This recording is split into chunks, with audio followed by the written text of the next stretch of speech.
ननद जी। का हो भौजी का कहतरू तारा बुढ़वा केगा पसंद पड़ल हो? जगह तारा जवान का पसंद पड़ जाला सा। हेतना लइका बड़ा सन तब बुढ़वे पर जाके थपा गइलू ना। अरे बुढ़वन के सवादे कुछ अलग बा। ए ननदो एतना गरियावनी तोहरा लाज नइखे।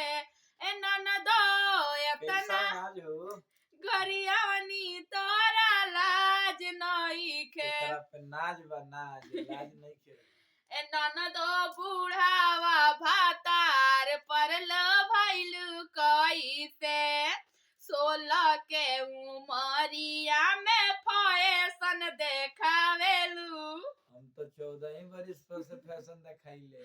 काय खातिर 14 बरिस पर से देखावेलू हो? तू जौना खातिर करेलू चढ़ली जवानी अपन बुढ़वे पर लौटावेलू। ए ननदो एतना गरियावनी तोरा लाज नइखे। ए ननदो बुढ़ावा भातार पर लो